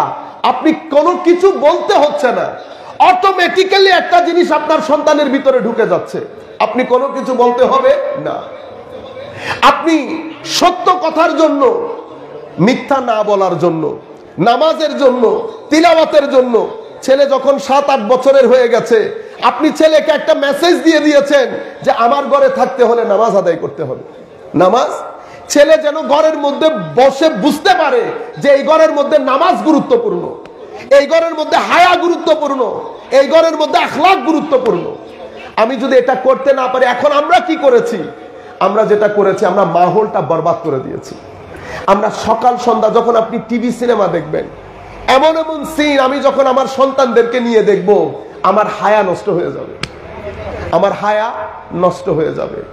এরপরে যখন আমি, মনে রাখবেন মা বোনদেরকে বিশেষ করে বলছি, যা কিছু করব 5-6 বছর বয়স থেকে 12 বছর বয়স সন্তানের এই এজ লিমিটের মধ্যে যদি আমি তাকে কি বানাতে চাচ্ছি এই ডিজাইনটা যদি দিয়ে ফেলতে না পারি, পরবর্তীতে আপনি ডিজাইন দিতে পারবেন না। কেন? স্বর্ণের মধ্যে ডিজাইন কখন দিতে হয়? স্বর্ণ আগুনের মধ্যে পোড়ানোর পরে নরম থাকে না? এই নরম অবস্থায় আপনি যদি ডিজাইন দিতে না পারেন, স্বর্ণ যদি শক্ত হয়ে যায়, ডিজাইন দিতে গেলে ভেঙে যাবে না? ভেঙে যাবে। 5 থেকে 12 বছর বয়স, এই বয়সের মধ্যে আপনি ঘরে বসে ডিসাইড করেন আমি আমার সন্তানকে কিভাবে বড় করতে চাই। আপনি এই 5-6 বছরের মধ্যে সন্তানদেরকে আমার নবীর মহব্বতের শিক্ষা দেন, সন্তানদেরকে আলে বাইত রাসূলের মহব্বতের শিক্ষা দেন, সন্তানদেরকে তিলাওয়াতে কোরআনের শিক্ষা দেন, সন্তানদেরকে নৈতিকতার শিক্ষা দেন, হায়ার শিক্ষা দেন। কিভাবে দেবেন? আগে নিজে করবেন, অতঃপর তাদেরকে বলবেন। যদি নিজে না করে বলে ফেলেন, তাহলে সেটা তারা রিসিভ করবে না। এখন কি হবে দেখেন, আমি যদি সেটা না করি, আমি নিজেও করলাম না, নিজেও পড়লাম না, আমি একটা আজীব করে জিন্দেগি অতিবাহিত করে দিলাম। ছেলে 13 বছরে অতিক্রম করেছে। আপনি যখন ছেলেকে কিছু একটা বলতে যাবেন, সে আপনাকে রিয়াক্ট করবে। কিছু একটা বলতে যাবেন, সে রিয়াক্ট করবে। এই রিয়াকশনটা বাড়তে থাকবে। ছেলে যখন 17 বছরে পড়বে, আপনি আল্লাহর দরবারে তখন দোয়া করে বলবেন, আল্লাহ, সন্তান হওয়ার চেয়ে না হওয়াটাই ভালো ছিল। বুঝতে পেরেছেন? কেন? মূল জায়গার মধ্যে ভুলটা আমি করে ফেলেছি। হুজুর গৌসুল আজম আব্দুল কাদের জিলানী রাদিয়াল্লাহু আনহু দুনিয়ার মধ্যে যখন তশরিফ আনছিলেন, একদিক থেকে মা বাবা যদি ভালো শিক্ষিত হয়, ছেলেরাও কিন্তু শিক্ষিত হয়। এটা জানেন তো আপনারা? জেনেটিক বলে এটাকে, জেনেটিক্যালি মা বাবার রঙে ছেলেরা রঙিন হয়, মা বাবার মতো হাসে, রং মা বাবার মতো হয়। আবার জ্ঞান গরিমার দিক থেকেও মা বাবার ওখান থেকে জিনিস আসে। তো আমার গৌসুল আজম যখন দুনিয়াতে আসছেন, আসার আগে মা এবং বাবা দুইজনই আলে বাইতে রাসূল ছিলেন, হাসানি হুসাইনি ছিলেন। তো রক্তের মধ্যে জেনেটিক্যালি আমার নবীর শান শৌকতের কিছু জিনিস ভিতরে ঢুকে নাই, কিছু জিনিস ভিতরে রঙের দিক থেকেও, ঢঙের দিক থেকেও, আকৃতির দিক থেকে, প্রকৃতির দিক থেকে, ব্যবহারের দিক থেকে জেনেটিক্যালি তো কিছু জিনিস আমার নবীর অটোমেটিক্যালি এসে গেছে, কারণ আলে বাইত রাসূল। বুঝতে পেরেছেন? এরপরে আমার গৌসুল আজম মায়ের পেটে, মার জিন্দেগির একটা তাসির সন্তানের উপর পড়ে। প্রথম হচ্ছে হালাল, প্রথমে হচ্ছে যা খাবো হালাল। অতঃপর জবানের মধ্যে গালি গালাজ গীবত এগুলা না করে আপনি যখন জিকির, তিলাওয়াতে কোরআন, মানুষকে সৎ পরামর্শ অথবা চুপ থাকা, এগুলার মধ্যে যখন আপনি আমল করবেন, আপনার এগুলা ভিতরে নূর হবে। এই নূর আপনার সিনার মধ্যে জমছে না, এই নূর আপনার সন্তানের মধ্যে ইম্প্যাক্ট করছে। বুঝতে পেরেছেন? আমি কি বলেছিলাম? পেরেক চুম্বক, পেরেক চুম্বকের দিকে দৌড় দেয় না? এখন হুজুর গৌসুল আজমের আম্মাজান এবং আব্বাজান দুইজনই তো প্রথমে মা বাবার দিক থেকে, মানে পূর্বপুরুষের মাধ্যমে নূর পেয়েছেন, অতঃপর ইবাদতের মাধ্যমে নূর পেয়েছেন, হারাম থেকে বেঁচে থেকে নূর পেয়েছেন। এবং হুজুর গৌসুল আজমের দাদা আব্দুল্লাহ সৌমাঈ রাদিয়াল্লাহু আনহু, উনি তখনকার যুগের বিশ্ববিখ্যাত আল্লাহর ওলি ছিলেন, মানে নিজেই একটা চুম্বক ছিলেন নূরের। তো সেই নূরের তাসিরও হুজুর গৌসুল আজম ছিলেন। এখন গৌসুল আজম মাঝখানে, একদিকে বাবার সিনার চুম্বকের নূর, একদিকে মার সিনার চুম্বকের নূর, একদিকে নানার সিনার চুম্বকের নূর। এরপরে দুনিয়াতে আসলেন। আসার পরে অন্যান্য ঘরের মধ্যে যা কিছু হয়, এই ঘরের মধ্যে সেটা হয় না। ঘরের মধ্যে ভদ্রতা আছে, নম্রতা আছে, উদারতা আছে, আখলাক আছে, ইবাদত আছে, তাকওয়া আছে, রেদা আছে, সিদক আছে, শুকর আছে, তাওয়াক্কুল আছে, পরহেজগারি আছে। সবকিছু মিলে হুজুর গৌসুল আজম যখন বড় হচ্ছেন, উনি বুঝতে কি আর বাকি ছিল যে আমার ঘর অন্যান্য ঘরের মতো না। কাজেই বড়দের দিকে তাকানোর আগে আমরা বড়দের মা বাবার দিকে তাকানো দরকার। বড়দের মা বাবা কেমন ছিল মনে রাখবেন, মা বাবার এই তাসিরটা সন্তানের উপর পড়ে। আমি যদি এই জায়গার মধ্যে ব্যত্যয় ঘটে, তাহলে পরবর্তীতে গিয়ে আমাদেরকে কঠিন পরিস্থিতির সম্মুখীন হতে হবে। কেন বলছি জানেন? আপনারা এটা মনে করতে পারেন যে হুজুর কবর হাসরের মধ্যে এটা হলে তো কেউ দেখবে না। আমার ভাইরা, দিন বাদ দিয়ে দেবেন, নামাজ বাদ দিয়ে দেবেন, জিকির বাদ দিয়ে দেবেন, তিলাওয়াতে কোরআন বাদ দিয়ে দেবেন। আমি কবরের কথা বলছি না, দুনিয়ার কথা বলছি। কি হবে? যেটা হবে সেটা আপনার ছেলেকে আপনি অস্থিরতা থেকে বাঁচাতে পারবেন না। কেন?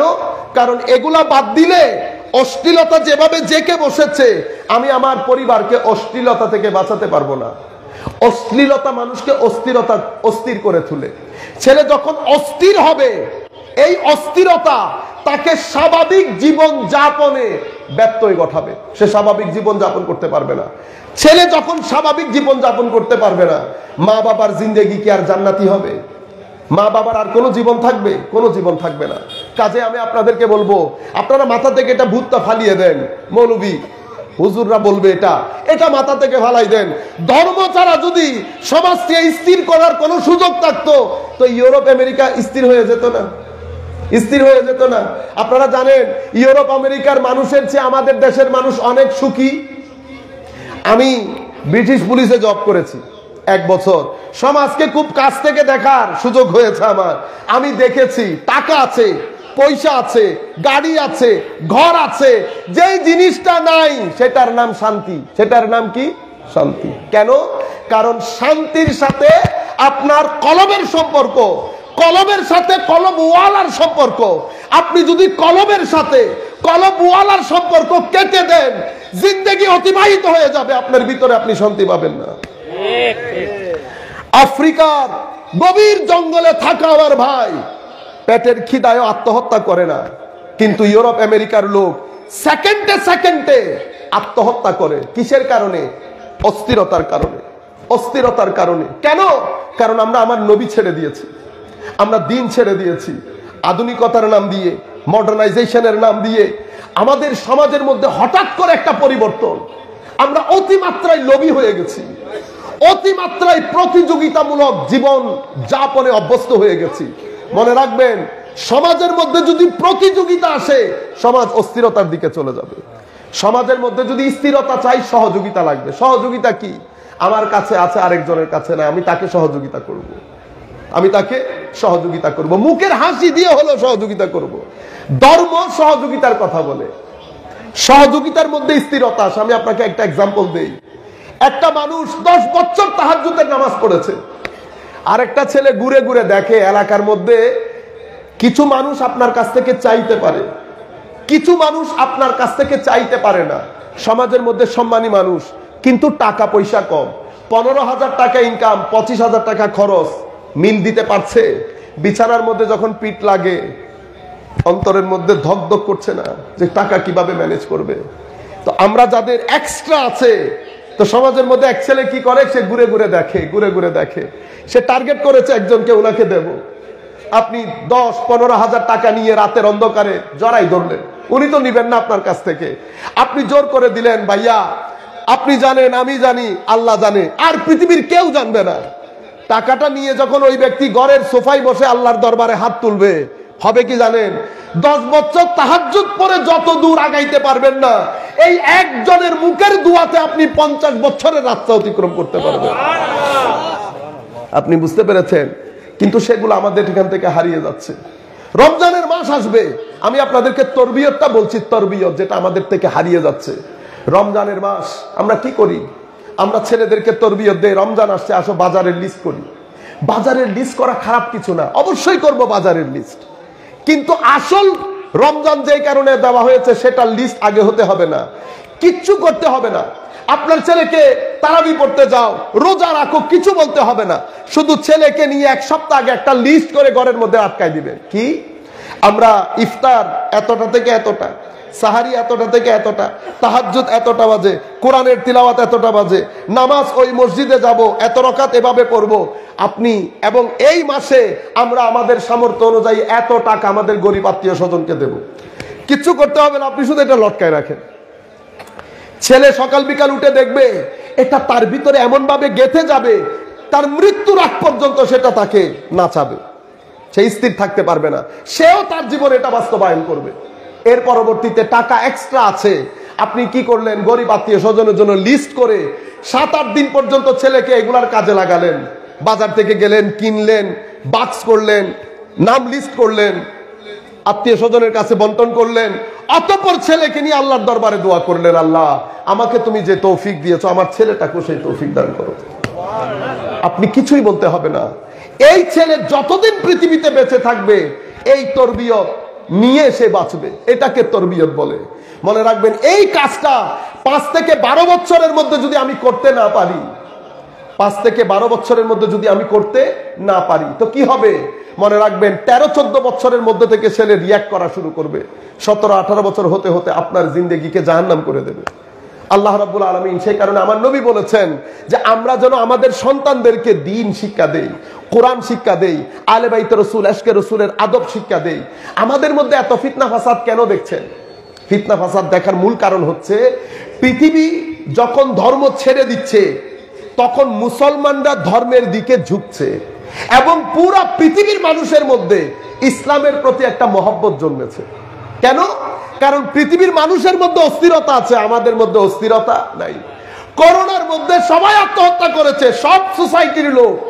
আমাদের মুসলমানদের মধ্যে আমাকে আমার সামনের মুরব্বী জিজ্ঞেস করতেছে, সাইফ তোমাদের মধ্যে টেনশন লাগে না? তোমরা যে মসজিদে যাও। আল্লাহ কেন টেনশন লাগবে? পৃথিবী তুমি দেখছো না এখন অবস্থা মহামারীর? আল্লাহ না, মহামারীর জায়গা, এটা আমার আল্লাহর উপর, থাকলে থাকবো, না থাকলে নাই। 2 দিন আগে আর 2 দিন পরে সে কল্পনার বাইরে, এটা তারকে এত ইফেক্ট করছে। এবং সে আমাকে বলছে যে তোমাদের যদি কোনো ধর্মগ্রন্থ থাকে আমাকে একটু দিও, আমি একটু দেখব। বুঝতে পেরেছেন আপনারা? আল্লাহ রাব্বুল আলামিন এই ধর্ম আমাদেরকে দান করেছেন। পুরো পৃথিবীর মানুষের মনে মুসলমানদের এবং ইসলাম সম্পর্কে একটা ভালোবাসা আছে, এই জন্য মানুষ ধারাবাহিকভাবে ইসলাম কবুল করছে। এই জিনিসটা অনেকের সহ্য হয়নি। এই কারণে আমাদের তরুণ প্রজন্মের মধ্যে ফিতনা ফাসাদ সৃষ্টি করার জন্য যারা সব সময় টাকা পয়সা দিয়ে এগুলা করায় তারা এগুলা করছে। এই কারণে আপনি দেখছেন নতুন নতুন মত, ভবিষ্যতে আরো অনেক মত দেখবেন, ভবিষ্যতে আরো অনেক মত দেখবেন। 4টা জিনিস মাথায় রাখবেন, ডানেও দেখবেন না, বামেও দেখবেন না।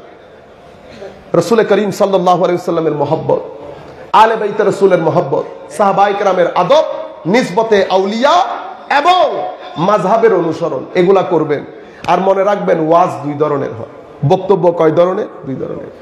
এক ধরনের বক্তব্যের মধ্যে যুব সমাজের অন্তর অস্থির হয়ে উঠবে, ঘৃণার জন্ম হবে, গালাগালি হবে, ফিতনা হবে, ফতোয়া হবে, আল্লাহ রাসূলের সম্মানকে আপনার মতো মনে হবে, উলামায়ে কেরামকে তুচ্ছ তাচ্ছিল্য মনে হবে, কিছুই না। যখন এই ধরনের আপনার ভিতরে জাগ্রত হবে, আপনি মনে করবেন আপনি রং প্লেসে আছেন। আর আপনি ভালো বক্তার বক্তব্য শুনছেন কিভাবে বুঝবেন? যখন আপনার অন্তর বিগলিত হবে, আপনার অন্তরের মধ্যে কেন যেন আপনার চোখগুলা ভিজে যেতে চাইবে, চোখ ভিজে যেতে চাইবে, ভিতর কেন যেন একটু ইশক, আদব, তাজিম, কাশ যদি একটু আগ থেকে ইবাদত করতে পারতাম, কালকে থেকে যদি নামাজ শুরু করে দিতে পারতাম। এই যে আপনার ভিতরের যে তাড়প, আপনার ভিতরের যে আকাঙ্ক্ষা, আপনার চোখ ভিজে ওঠার যে আকাঙ্ক্ষা, এই বিষয়গুলো যখন রাসূল পাকের ইশক, আউলিয়ায়ে কেরামের নিসবতের প্রতি ইশক, এগুলো যখন জন্মাবে তো মনে করতে পারবেন আপনি ভালো জায়গার মধ্যে আছেন। বুঝতে পেরেছেন?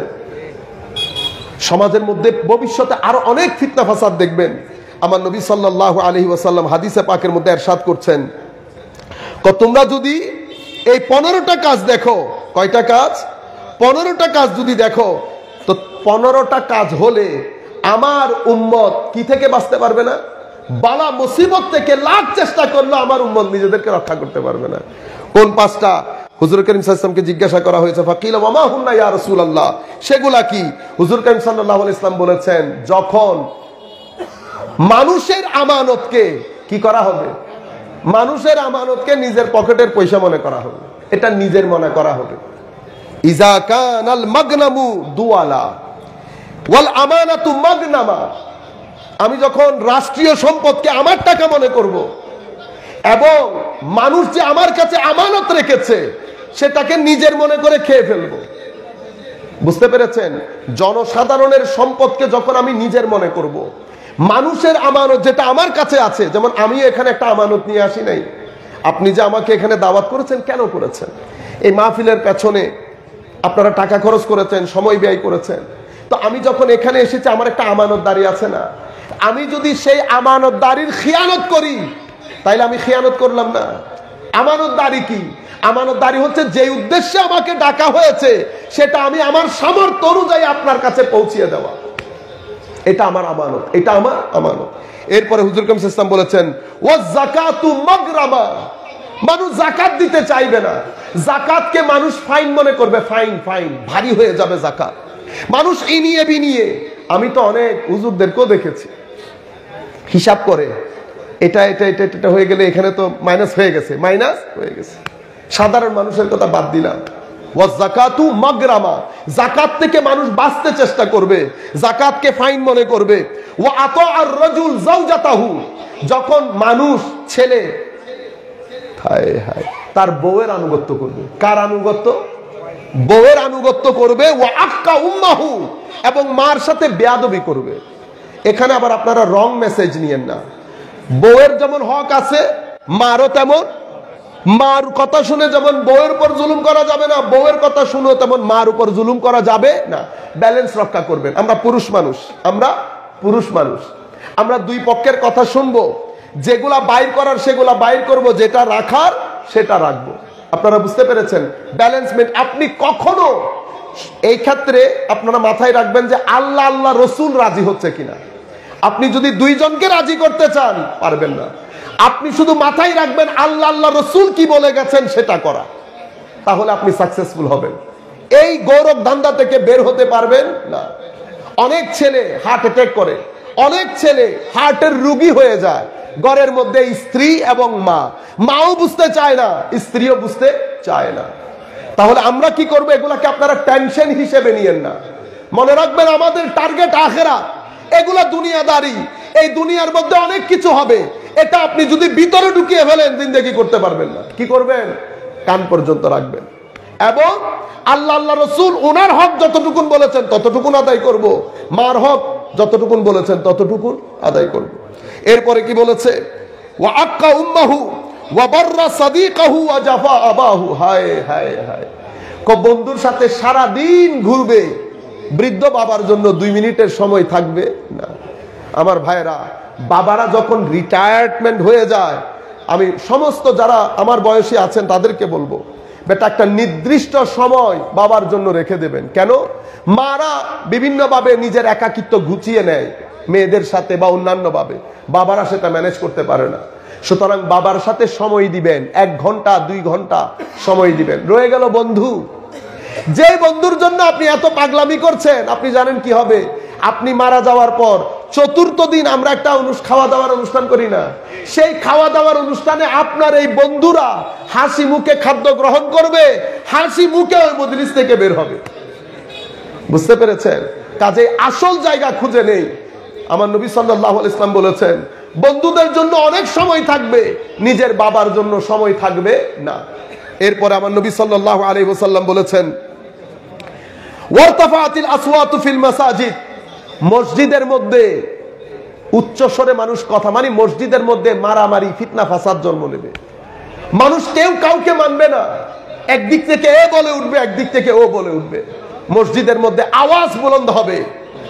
এর পরবর্তীতে আমার নবী সাল্লাল্লাহু আলাইহি ওয়াসাল্লাম বলছেন, ওয়া কানা যাঈমুল কওমে আরজালাহুম, এবং সমাজের মধ্যে যারা নেতৃস্থানীয় লোক হবে, কারা হবে?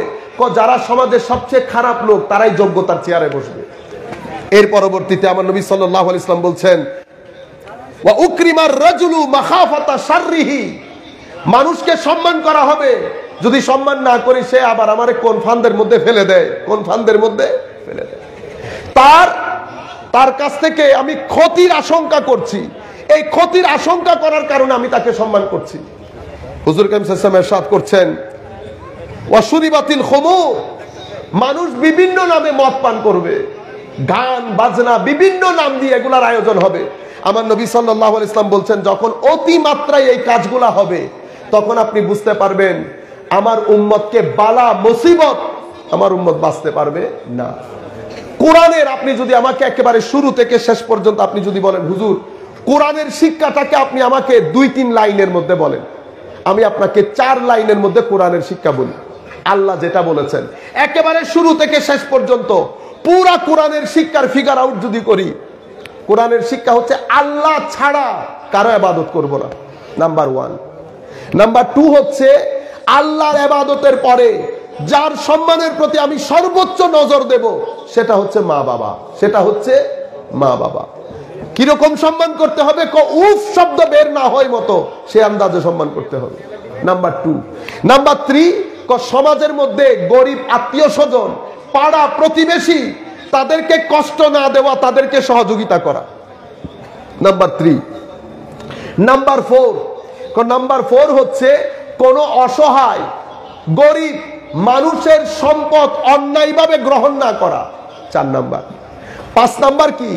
5 নাম্বার হচ্ছে অশ্লীলতা না করা, না অশ্লীলতার কাছেও না যাওয়া, ওয়ালা তাকরাবুজ জিনা। কেন? অশ্লীলতার যদি তুমি কোনো কারণে অশ্লীল হও, স্ট্রেইট অ্যাওয়ে সমাজ থেকে বিয়ে প্রথা বন্ধ হয়ে যাবে। বিয়ে প্রথা ইংল্যান্ড আমেরিকার মধ্যে বিয়ে প্রথা বন্ধ হয়ে গেছে না? আমরা যদি এভাবে চলতে থাকি 15-20 বছরের পরে আমার ছেলে বিয়ে করতে চাইবে না, আমার মেয়েও বিয়ে করতে চাইবে না। কেন? কেউ কাউকে বিশ্বাস করবে না। আপনি যখন অতিমাত্রায় ফ্রি হয়ে যাবেন বিশ্বাস করবে না। যদি বিয়ে হয়েও যায় 2-3 মাসের চেয়ে বেশি টিকবে না, যেটা ইংল্যান্ড আমেরিকার মধ্যে হচ্ছে। আপনারা বুঝতে পারছেন? সেই কারণে আমার নবী বলেছেন ওয়ালা তাকরাবুজ জিনা, জিনার পাশেও যাওয়া যাবে না। আর কি? আর এরপরে হচ্ছে মানুষকে ঠকানো যাবে না, মানুষকে ঠকানো যাবে না। এই আপনি যদি পবিত্র কোরআনের শুরু থেকে শেষ পর্যন্ত টিচিংস গুলাকে ফিগার আউট করেন, এটা কোরআনের শিক্ষা। এবং আমাদেরকে বলেছে আমরা কেমন হব? তোমরা চেষ্টা করিও আসল মুমিন হওয়ার জন্য। আসল মুমিন কি? আসল মুমিন হচ্ছে চেষ্টা করিও নামাজটাকে কায়েম করার জন্য। নামাজ কায়েম কেমনে করে? নামাজ কায়েম করবা মানি তোমার সামনে 2টা সিঁড়ি রেখেছিলাম না, একটা সিঁড়ি দিয়ে তুমি নিচে নেমে যাচ্ছ, সেটা কোনটা? সেটা নফসের সিঁড়ি। এটা তোমাকে গালিগালাজে বাধ্য করবে, মিথ্যা বলতে বাধ্য করবে, অশ্লীলতায় বাধ্য করবে। তুমি চেষ্টা করিও নফসের সিঁড়িকে কোন রকম কাবু করে কলবের সিঁড়ি দিয়ে উপরে উঠার জন্য, কলবের সিঁড়ি দিয়ে উপরে উঠার জন্য। কারণ তুমি যদি নফসের সিঁড়িতে থাকো নিচে নেমে যাবা। তো কিভাবে করব? আদত পরিবর্তন করতে হবে। আদত কি? আমার ভাইরা, আপনি মুরিদ হয়েছেন, আপনি নামাজি হয়েছেন, কিভাবে বুঝবেন আদত পরিবর্তন হবে? আদত কি? আপনি মিথ্যা বলতেন, নামাজ আপনার মিথ্যা কমিয়ে আনবে, নামাজ অশ্লীলতা কমিয়ে আনবে, নামাজ অভদ্রতা কমিয়ে আনবে, নামাজ অসহনশীলতা কমিয়ে আনবে। আপনার জীবনের এই অন্ধকার সাইড যেগুলো আছে, ঘৃণা করা থেকে শুরু করে, হারাম খাওয়া থেকে শুরু করে, মদ্যপান থেকে শুরু করে, যা কিছু আপনি একটা একটা করে গনে যান। আপনি নামাজ যখন ভিতরে পড়বে আপনার এই জিনিসগুলা কমে কমে আসবে। এগুলা কমে কমে আসার নাম হচ্ছে নামাজ কায়েম হওয়া, নামাজ কায়েম হওয়া। আপনারা বুঝতে পেরেছেন? তো আমার আল্লাহ আমাদের কাছ থেকে চেয়েছে নামাজটা কায়েম করিও। কলবের সিঁড়ির মধ্যে যখন আমি উপরে উঠবো, আমার বক্তব্যের শেষ প্রান্তে চলে এসেছি। আপনি যখন এই আদত পরিবর্তন হবে, আদত পরিবর্তন হলে আপনার নফসের সিঁড়িটা আস্তে আস্তে বন্ধ হয়ে যাবে, কলবের সিঁড়িটা উপরের দিকে তুলবে, উপরের দিকে। যে কলবের সিঁড়িটা উপরের দিকে যাবে, এদিক থেকে নামাজ যাবে, এদিক থেকে তিলাওয়াত জাগে, লোক ঠকানি বন্ধ হবে, অসহযোগিতা বন্ধ হবে, এদিক থেকে জিকির যাবে, মানুষকে সহযোগিতা যাবে, সিদক যাবে, ওয়ারা যাবে, তাকওয়ার পানি যাবে। সবকিছু গিয়ে গিয়ে আপনার ভিতরে একটা নূর জ্বালাবে, আপনার ভিতরে একটা নূর জ্বালাবে। তখন সামান্য নূর এখানে আসবে, তো ওই অরিজিনাল চুম্বকের সাথে আপনার একটা কানেকশন হয়ে যাবে, অরিজিনাল চুম্বকের সাথে আপনার একটা কানেকশন হয়ে যাবে। তখন আপনি ওই অরিজিনাল চুম্বককে আপনি পৃথিবীর যেই প্রান্তেই যাবেন যান, আপনার কলবের বর্তন সবসময় ওই রপ্ত তৈরি হয়ে গেছে। আপনি যেখানেই যাবেন কেবলা ওদিকে হয়ে যাবে, যেদিকেই ঘুরেন আপনার কলবের কেবলা ওদিকে হয়ে যাবে। সেই কারণে আমাদের নবীকেও নূর বলা হয়েছে, কোরআনকেও নূর বলা হয়েছে, মুমিনের সিনাকেও নূর বলা হয়েছে।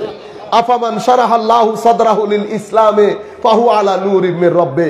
তখন যখন কানেকশনটা হয়ে যায়, তখন আমার আল্লাহ ওই সিনার মধ্যে, আপনারা বালতিতে পানি ঢালেন না, আমার আল্লাহ বালতি দিয়ে ওই সিনার মধ্যে নূর ঢেলে দেন। যখন নূর ঢেলে দেন তখন সিনা বড় হয়ে যায়। মাওলা কতটুকুন বড় হয়? ব্যক্তি হিসাবে সিনা বড় হতে হতে কারো কারো সিনা আটলান্টিক বঙ্গোপসাগরের মতো হয়ে যায়। দেখতে মানুষ ছোট, দেখতে মানুষ ছোট, কিন্তু লাখো কোটি মানুষকে আকর্ষিত করে নুরানি করেছে। হুজুর গৌসুল আজমের নূর জ্বলেছে বাগদাদের জমিনে। সেই নূর আজকে বাংলাদেশের আনাচে কানাচে কাদেরিয়া তরিকা ঢুকে নাই। কিসের মাধ্যমে ঢুকেছে? ওই নূরের মাধ্যমে। আল্লাহ নূর ঢেলে দেন, সিনা প্রসারিত করে দেন। যখন সিনা প্রসারিত করে দেন, কোরআনে পাকের মধ্যে আমরা নবীর নূর নিয়ে কত কথা বলি, আমরা এগুলা বলে শেষ করে দিচ্ছি। নবীর নূর নিয়ে কত কথা বলি। এখন আমার আল্লাহ বলছেন নবী নূর, কোরআন নূর, মুমিনের সিনা নূর। এরপরে কি বলছে? ইয়াউমা লা ইউখজিল্লাহুন নাবিয়্যা ওয়াল্লাযীনা আমানু মাআহু নূরুহুম ইয়াসআ বাইনা আইদিহিম। কিয়ামতের দিন আল্লাহ আমার নবী এবং মুমিনে হক তথা আল্লাহর ওলিদেরকে আল্লাহ বিচলিত করবেন না। কেন? কারণ নূর তাদের সামনে সামনে থাকবে। নূরুহুম ইয়াসআ বাইনা আইদিহিম, তারা নূরের পিছনে পিছনে চলবে, নূর তাদের সামনে সামনে থাকবে। এরপরে কি হবে?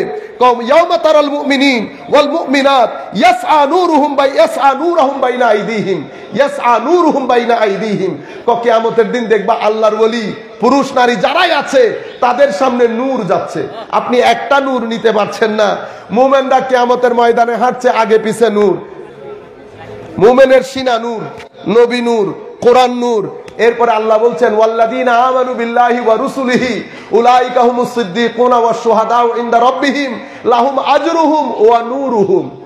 যারা আল্লাহর ওলি তাদের জন্য আল্লাহ প্রতিদানও রেখেছেন, নূরও রেখেছেন, নূরও। এবং তাদের এই নূর নিয়ে যখন তারা কিয়ামতের ময়দানে উঠবেন, মুনাফিকরা কি বলবে? ইয়াউমা ইয়াকুলুল মুনাফিকুন ওয়াল মুনাফিকাত লিল্লাযীনা আমানু উনজুরুনা নাকতাবিস মিন নূরিকুম। কিয়ামতের দিন মুমিনরা সামনে সামনে থাকবে, মুনাফিকরা, কাফেররা না, মুনাফিকরা মুমিনদেরকে বলবে আমাদেরকে একটু নূর ধার দাও না, আমাদের দিকে একটু তাকাও প্লিজ, আমাদেরকে একটু নূর ধার দাও। উনজুরুনা নাকতাবিস মিন নূরিকুম, তোমাদের থেকে একটু নূর ধার দাও। তখন মুমিনরা বলবে কিলারজিউ ওয়ারাআকুম ফালতামিসু নূরা, দুনিয়াতে চলে যাও, নূর দুনিয়া থেকে নিয়ে আসো। আপনারা এক নূর নিতে পারেন নাই, এখন নবী নূর, কোরআন নূর, মুমিনের সিনা নূর। কিয়ামতের ময়দানে মুমিন উঠবে নূর নিয়ে, এবং মুনাফিকরা বলবে তাদেরকে নূর দিতে। বুঝতে পেরেছেন? সেই নূরের মার্কাজ হচ্ছে মদিনায়ে মুনাওয়ারা, সেই নূরের মার্কাজ মদিনায়ে মুনাওয়ারা। সেই কারণে আমাদের চরিত্রের সাথে আমি যদি সেই নূর ধারণ করতে চাই, আমার নবীর চরিত্রের সাথে আমার চরিত্র মিল খাইতে হবে, আমার নবীর হালতের সাথে আমার হালত মিল খাইতে হবে। আমার নবী মিথ্যা বলতেন না, আমি বলি। আমার নবী অশ্লীল ছিলেন না, আমি অশ্লীল। আমার ভাইরা, এটা দুনিয়াদারি 2 দিনের মধ্যে শেষ হয়ে যাবে। মনে রাখবেন, এটা একটা সেটিং। আমার বিশেষ করে তরুণ প্রজন্মকে বলছে, আমার মা বাবা খালা খালু সবাই আছেন একসাথে, এটা সেটিং। আপনি যদি এটা মনে করেন এটা আরো অনেক দিন থাকবে, এটা অনেক দিন থাকবে না আমার ভাই। আমাদের নাই কেউ। আমাদের 10-15 বছরের মধ্যে একটা বাতাস, একটা তুফান, এই তুফান সব কিছু নিয়ে গেছে। আশপাশে দেখি মা নাই, বাবা নাই, খালা নাই, নানা নাই, দাদা নাই, নাই। এটা দুনিয়ার সেটিং। যাচ্ছি যাচ্ছি যাচ্ছি, এখন সবাই আছে। খাওয়ার টেবিলে যখন বসছি, মা বাবা ভাই বোন সবাই আছে। 5 বছর 10 বছর আপনি দেখবেন এক একটা চেয়ার খালি হতে গিয়েছে, এক একটা চেয়ার খালি হতে গিয়েছে। একদিন 10 বছর পরে আপনি বসবেন, আপনি ছাড়া এই চেয়ারে আশেপাশে আর কেউ নাই। পৃথিবীতে আমি এসেছি, আমার আগে আরো অনেকে এসেছে, আমরা চলে যাব। আমার ভাইরা, দুনিয়া, কিছু লোভ, কিছু লালসা আমাদেরকে অতিমাত্রায় দুনিয়াদার করে ফেলেছে। আমরা অতিমাত্রায় দুনিয়াদার হয়ে গেছি। মনে রাখবেন, আমরা আখিরাতের জন্য, আমরা দুনিয়ার মাধ্যমে আখিরাত অর্জনের জন্য আমাদের জবান দিয়ে যেন এমন কোনো কথা বের না হয় যে কথার মাধ্যমে আমার নবীর কাছে আমাদের লজ্জিত হতে হয়। আমরা পরিবর্তন হই। আমরা পরিবর্তন হলে বাংলাদেশ পরিবর্তন হবে। এটা অনেক দারুণ একটা দেশ। আল্লাহ রাব্বুল আলামিন বয়স কম হলেও পৃথিবীতে অনেক দেশ দেখার সুযোগ হয়েছে। এরকম একটা দারুণ দেশ পৃথিবীতে অন্য কোথাও খুঁজে পাবেন না। কিন্তু আমাদের মতো এত অশ্লীল, এত খারাপ কথা, এত গালিবাজ পৃথিবীতে কম মানুষ আছে, এত লোক ঠকানি। আমরা একটা চকলেট পর্যন্ত দোকান থেকে কিনতে পারি না বাচ্চাদের জন্য, একটা দুধ কিনতে পারি না, একটা চিপস কিনতে পারি না বাচ্চাদের জন্য, আমাদের কারণে। কারণ আমরা অতি মাত্রায় দুনিয়াদার হয়ে গেছি, টাকাটাই আমাদের কাছে মুখ্য হয়ে গেছে। অথচ সেই কারণে দিনের দিন আমাদের সমাজ থেকে শান্তি চলে যাচ্ছে। আসেন আমরা মদিনামুখী হই, আমরা মদিনামুখী হই। মদিনামুখী হলে শান্তি পাবেন, মদিনামুখী হলে লাইফের মধ্যে স্থিরতা আসবে। আপনি বাঁচেন, আশপাশের লোকজনদেরকে বাঁচান। কিভাবে? দ্বীনের তালিম দেন মানুষকে, যারা মদ্যপান বিভিন্ন অসামাজিক কার্যকলাপে লিপ্ত হয়ে গেছে তাদেরকে সহযোগিতা করেন। মসজিদের মধ্যে হালাকাই দরুদ করেন, জিকির করেন। মসজিদের মধ্যে সাপ্তাহিক মাহফিল আয়োজন করেন, সেখানে ভাইদেরকে দাওয়াত করেন, রুহানি মাহল তৈরি করেন। কোরআনে পাক, কোরআনে পাক এটা এক একটা অক্ষর আপনার সিনা জ্বালিয়ে দেবে যদি পড়তে পারেন। আপনি ABC পড়েন, আপনার ভিতরে আঘাত করবে না। কিন্তু কোরআনে পাকে দেখেন আলিফ লাম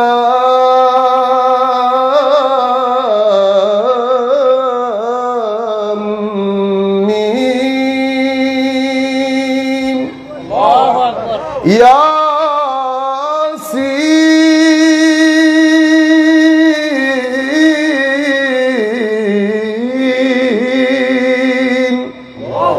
কফ নুন